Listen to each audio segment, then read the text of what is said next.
Olá, meus irmãos e amigos. Nesse encontro quase que diário, e voltamos para compartilhar a palavra do Senhor. Já ultrapassamos a metade dos 150 salmos, já estamos entrando num novo momento, e esse salmo de hoje é o salmo número 85. Não é ou melhor, salmo 81, corrigindo a tempo. Não é um salmo muito grande, são 16 versículos do Salmo 81. E segundo alguns estudiosos dos salmos, principalmente, eles dizem que este foi escrito para um momento muito especial, que era uma das grandes festas celebradas ao longo do calendário anual dos hebreus. Era a festa dos tabernáculos.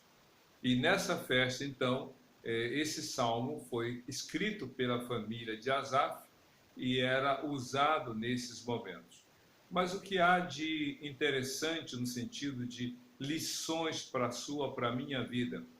É claro que talvez algumas pessoas estejam se perguntando, mas festa dos tabernáculos, uma coisa judaica, uma coisa mais cultural daquele povo, mais regional para aquela situação ali do Oriente Médio. Não é uma questão de... Não podemos limitar a palavra de Deus a uma questão cultural, a uma questão temporal, a uma questão ética, ou étnica, melhor dizendo, a um povo específico. A palavra de Deus, sim, teve um momento, teve alguém que escreveu, no caso a família de Asaf, para um momento, no caso do Salmo, ser utilizado em alguma ocasião específica. Só que a palavra de Deus vai além disso. Como você já tem observado, ao longo dos salmos que temos neles meditado, neles refletido, você tem observado que, embora haja algumas especificidades dos salmos para com as questões locais, as experiências dos escritores, a gente enxerga, a gente consegue ver, pela ação de Deus em nosso coração, a gente consegue ver exatamente algo que vai além. Por isso que a Bíblia, a palavra de Deus, é poderosa, porque ela se encontra, ou ela é registrada num lugar, num momento, numa circunstância, porém, sendo viva e eterna, ela chega até nós. E o que temos a aprender nesse salmo número 81? Que mensagem Deus tem para você nesse dia? Então vamos caminhar ao longo desse salmo, como temos trilhado essa vereda dos salmos. Então diz aqui, nas primeiras palavras, no verso 1 do Salmo 81. Cantem de alegria a Deus, nossa força, aclamem o Deus de Jacó. Então, a palavra aqui está fazendo um convite, se não uma palavra imperativa, no sentido de que todos nós devemos louvar a Deus. Cantem de alegria a Deus, nossa força. Deus nos fortalece, Deus nos anima, Deus nos motiva. Quando estamos cansados, fadigados, enfraquecidos, desmotivados, Deus renova a nossa fé, Deus anima o nosso coração. Que bênção, que alegria nós podemos realmente recebermos do Senhor um ânimo que só dele pode vir. E ele continua, diz aqui, aclamem o Deus de Jacó.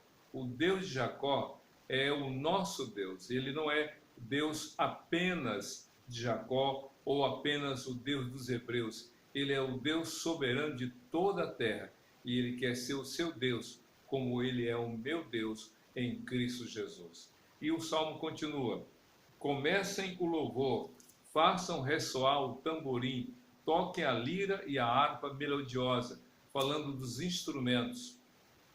Eu já falei sobre isso e vou repetir. Os instrumentos são neutros.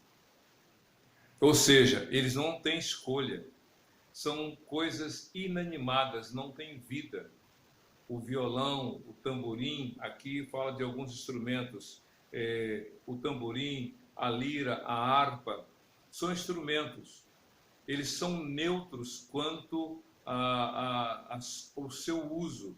Quem vai determinar o uso e a sua finalidade é aquele que o possui. E o texto aqui já apresenta a finalidade do uso desses instrumentos. Comecem o louvor, ou seja, os instrumentos musicais aqui deveriam ser usados para o louvor e para a glória do Senhor. Os instrumentos que Deus coloca em suas mãos, sejam eles musicais, sejam eles tecnológicos, sejam eles instrumentos do seu dia a dia, do seu trabalho, que você use esses instrumentos como forma de louvor e adoração. É uma questão de escolha. O médico usa o seu conhecimento e a sua habilidade para abençoar vidas, promovendo a saúde, dando condições de restauração da saúde. Assim é o enfermeiro, assim é o técnico, principalmente nesse tempo de pandemia, onde os hospitais têm o seu problema de superlotação, onde há uma fila de espera. Então, esses profissionais estão fazendo o uso desses instrumentos para abençoar pessoas. O Salmo 90, que vamos comentar, se Deus permitir, diz lá no verso 17, um pedido: abençoa a obra de nossas mãos. Então, que Deus abençoe a sua vida, para que você use o seu conhecimento, sua inteligência e os instrumentos que Deus coloca em suas mãos para louvar e exaltar o Senhor, abençoando outras pessoas. Mas aqui está falando do cântico, do louvor a Deus. Por exemplo, no versículo 3, e aqui é usado esse texto ou interpretado como uma referência à festa do tabernáculo, ou dos tabernáculos, assim: toquem a trombeta na lua nova e no dia da lua cheia, dia da nossa festa, porque este é um decreto para Israel, uma ordenança do Deus de Jacó, que ele estabeleceu como estatuto para José quando atacou o Egito. Ali ouvimos uma língua que não conhecíamos, fazendo aqui uma referência à história. Mas é interessante que fala da história dos hebreus, coloca aqui alguns personagens como Jacó, como José, mas é interessante que eles deveriam louvar e adorar a Deus por aquilo que Deus fez, falando sobre o Egito, porque lá no Egito Deus demonstrou o seu amor, o seu cuidado, tirando o seu povo da escravidão, tirando o seu povo de uma vida sofrida. E olha que foi um tempo de 430 anos. A Bíblia diz, se você ler Gênesis a partir do capítulo 42, por exemplo, que José foi com 17 anos para o Egito, mas não foi a passeio, não foi para conhecer o melhor dos mundos daquela época. Ele foi vendido por 20 moedas de prata, chegou lá, foi comprado por Potifar para que ele fosse um serviçal na casa de Potifar, foi falsamente acusado pela esposa de Potifar, foi preso, ficou um tempo da prisão, mas em todo lugar, por onde ele ia, o que acontecia, a Bíblia diz que Deus era com José. E agora, no texto final do capítulo, ou do livro de Gênesis, a Bíblia fala que Jacó, já idoso, vai para o Egito, reencontra o seu filho amado, e diz a Bíblia que os anos de vida de Jacó são renovados, porque ele consegue ver não apenas o seu filho que fora dado como morto, ele vê os seus netos, Efraim e Manassés, e ele falece, e José, crendo na promessa de Deus, faz com que seus irmãos prometessem de que quando Deus trouxesse ou tirasse o povo do cativeiro, levando para a terra prometida, que seus ossos também fossem levados. E de fato isso aconteceu quando Moisés saiu do Egito, 430 anos depois de José. Ele transporta os restos mortais de Moisés, ou melhor, de Jacó, de José, digo, e esses restos mortais são sepultados na terra prometida, como Deus havia falado. Que coisa maravilhosa! Deus não se esquece de suas promessas, Deus não se esquece daquilo que Ele prometeu. Confie em Deus, porque Deus é verdadeiro e a sua palavra realmente é digna de crédito. E aí continua no verso 6 do Salmo 81. Ele diz: tirei o peso dos seus ombros, suas mãos ficaram livres dos cestos de cargas. Na sua aflição, vocês clamaram e eu os livrei. Do esconderijo dos trovões, lhes respondi. Eu os pus à prova nas águas de Meribá. Vejam só que coisa interessante. Esses hebreus no Egito sofreram. Se você lê algumas das histórias, das reações que o povo teve quando esteve no deserto, você vai observar que de vez em quando eles reclamavam.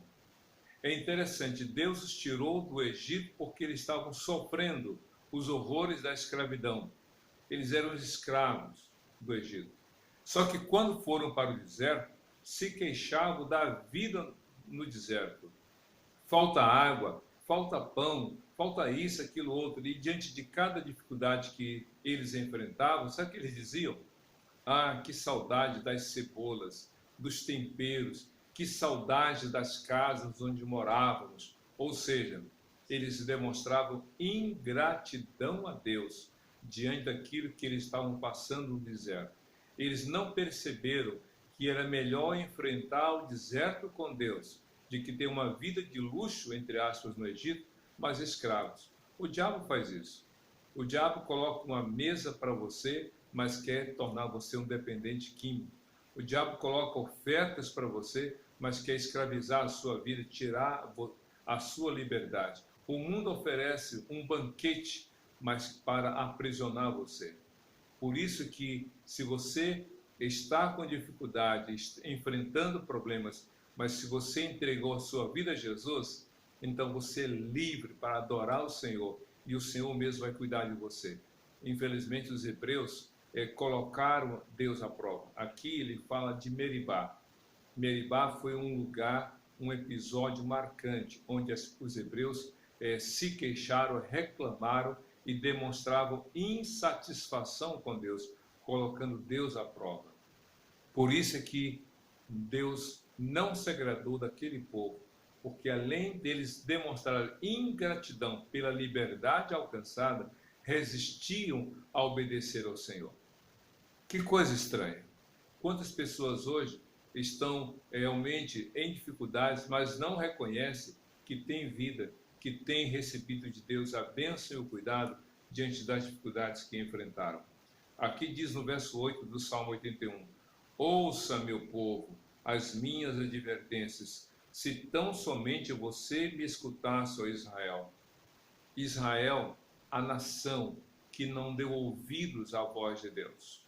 Israel, a nação que teve o privilégio de ver os milagres de Deus, ainda assim endureceu seu coração para não crer e tapou seus ouvidos para não ouvir a voz de Deus.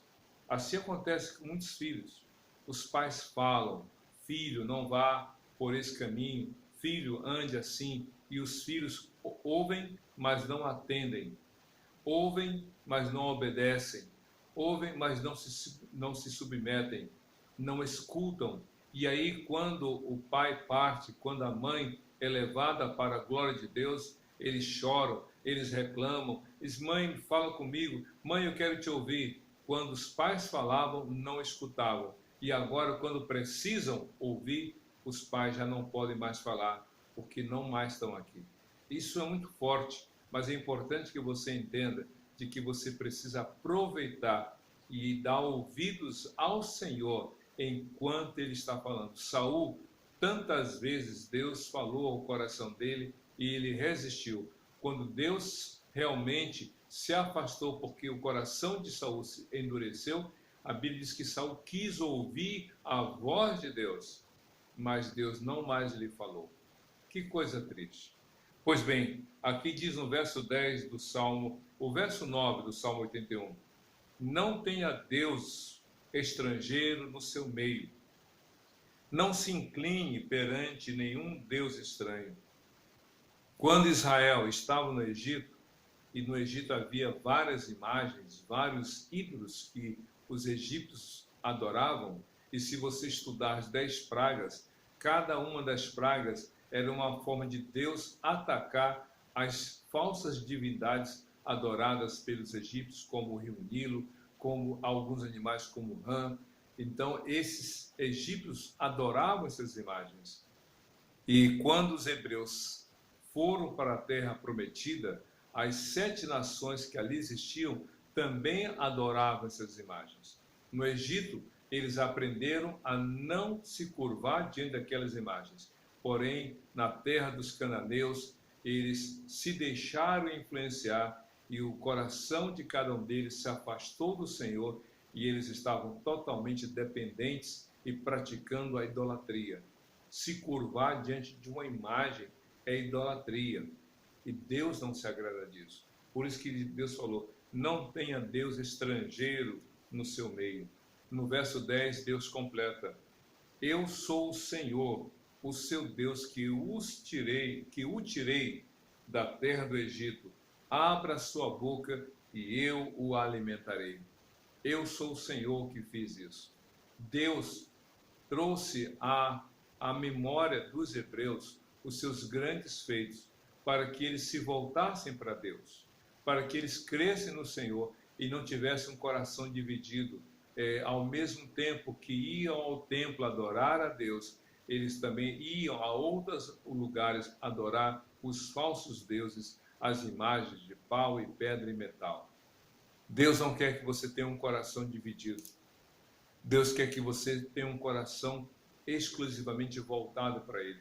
Cristo contou 2 parábolas para falar sobre a exclusividade que Deus espera de cada um em adorá-lo. Por exemplo, em Mateus capítulo 13, Cristo contou a seguinte parábola: porque o reino dos céus é semelhante ao homem que foi arar o campo e encontrou nele um grande tesouro.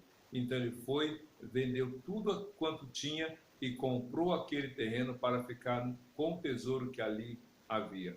O homem não estava procurando um tesouro, mas quando foi trabalhar no campo, ali encontrou.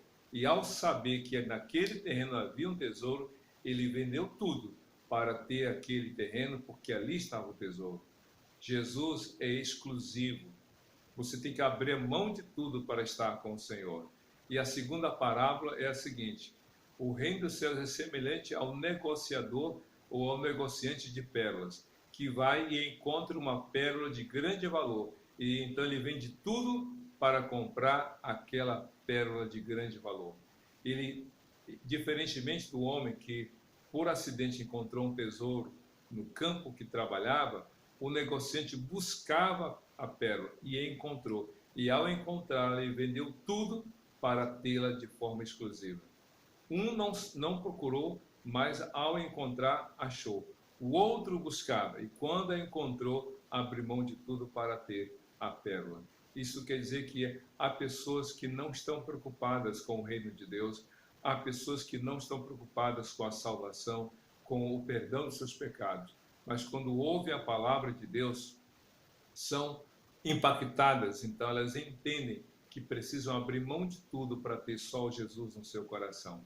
Já outros estão buscando, querem paz, querem alegria, querem perdão, querem salvação, estão buscando, indo a tantos lugares, até que quando ouvem falar de Jesus, se rendam ao Senhor, se rendem ao Senhor e exclusivamente se voltam para Jesus. Pois bem, Deus fala aqui, eu sou o Senhor, o seu Deus, eu os tirei do Egito, ou seja, eu sou o único, não adorem outro, somente a mim, eu os alimentarei, diz o Senhor.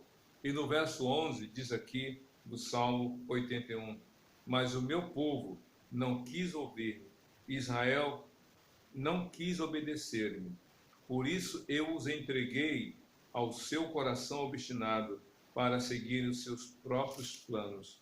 Ou seja, o salmista, a família de Asaf, fala de uma escolha equivocada, fala de uma decisão errada que esses hebreus tomaram. Eles preferiram se afastar de Deus, eles preferiram não ouvir o Senhor e seguir os desígnios do seu próprio coração. como é triste. Se imagina, voltando à questão familiar, um pai que se doa, que se dedica, que oferece o melhor para o seu filho, mas quando o filho cresce, o filho se insurge, diz: a vida é minha, não quero saber de orientação nenhuma, vou seguir o meu caminho. A mãe se dedica, carregou 9 meses o bebê no seu ventre, e quando a filha cresce, diz: a vida é minha, não se meta, eu faço o que bem desejo. Foi isso que os hebreus fizeram em relação a Deus. Deus os tirou do Egito, Deus os libertou da escravidão, Deus os alimentou no deserto, Deus os levou para a terra prometida, mas ao ficarem em pé naquela terra disseram: a vida é nossa, faremos dela o que bem desejamos, não queremos ouvir o Senhor. Quantos profetas foram mortos? Quantos profetas foram silenciados porque os hebreus se recusaram a ouvir a voz do Senhor? Vejam só no versículo 13 do Salmo 81. Se o meu povo apenas me ouvisse, se Israel seguisse os meus caminhos, com rapidez eu subjugaria os seus inimigos e voltaria a minha mão contra os seus adversários. Em outras palavras, Deus está aqui dizendo o seguinte: se Israel tivesse me dado ouvidos, eu os livraria do sofrimento que estão passando. Eu lutaria por eles, eu os protegeria. Se Israel me ouvisse, eu mesmo lutaria as suas batalhas e venceria as suas guerras, livrando-os daqueles que desejam o seu mal.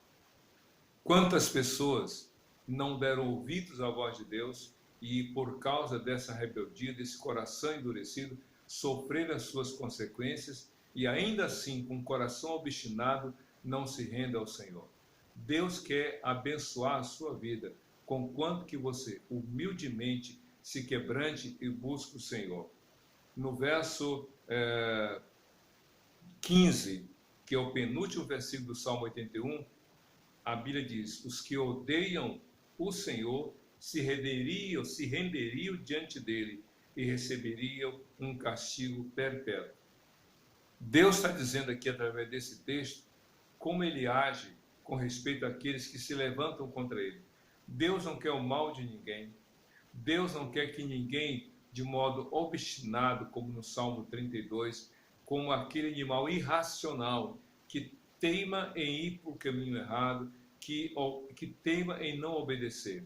Ele diz lá até uma palavra muito forte: não seja como a mula.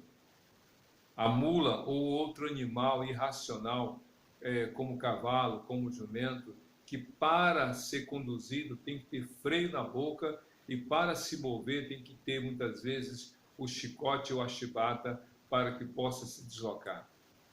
Deus disse que aqueles que odeiam o Senhor, aqueles que se levantam contra o Senhor, certamente sofrerão as suas consequências. Mas Israel, por não ter obedecido à voz do Senhor, realmente não podia contar com o cuidado e a proteção de Deus contra os seus inimigos. Mas o Salmo 81, escrito para ser cantado numa festa, a festa dos tabernáculos, o Salmo 81 termina no verso 16 com a seguinte palavra: mas eu sustentaria Israel com o melhor trigo e com o mel da rocha eu o satisfaria. Quanto aos inimigos, Deus se opõe, Deus se coloca distante, Deus coloca uma barreira, porque o pecado é essa barreira que se coloca entre o homem e Deus. Deus se afasta do inimigo. O profeta Abacuque disse que Deus é tão puro de olhos que não pode contemplar o mal. Porém, Deus disse: se Israel ouvisse a minha voz, eu sustentaria com o melhor trigo e com o mel da rocha eu o satisfaria. Você quer viver em paz? Você quer viver com tranquilidade? Você quer depender da provisão de Deus, do cuidado de Deus? Então confie nele. O Salmo 37, que nós já meditamos, Davi diz o seguinte: fui moço e agora sou velho, nunca vi um justo passar fome e nem a sua descendência mendigar o pão. Deus provê. Deus é o Deus da provisão.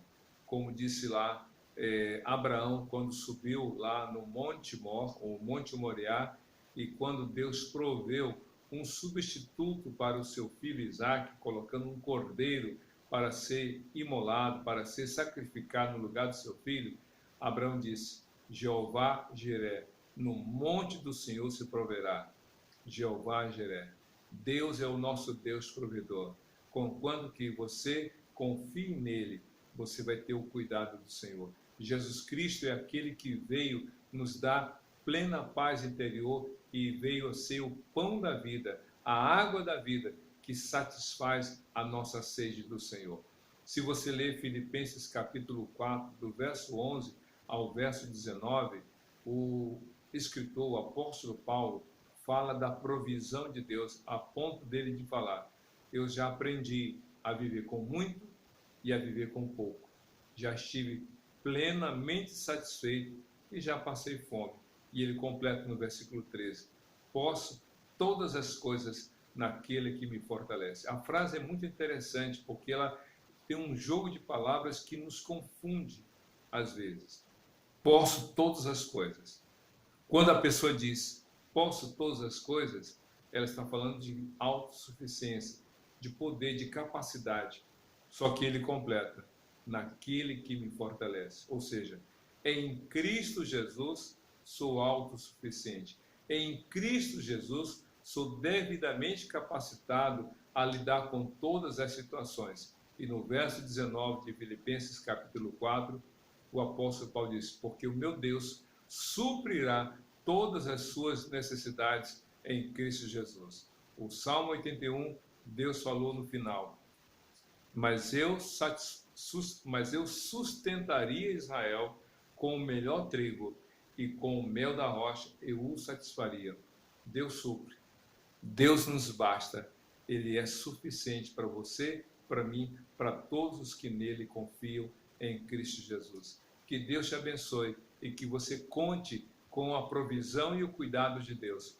Festejar, como os hebreus estavam festejando a festa de tabernáculos ou comemorando, que só teria sentido se o coração deles realmente se voltasse para Deus. Que você venha celebrar ao Senhor com alegria em seu coração, pela confiança em Cristo Jesus. Que Deus te abençoe, hoje para todo sempre. Amém e amém.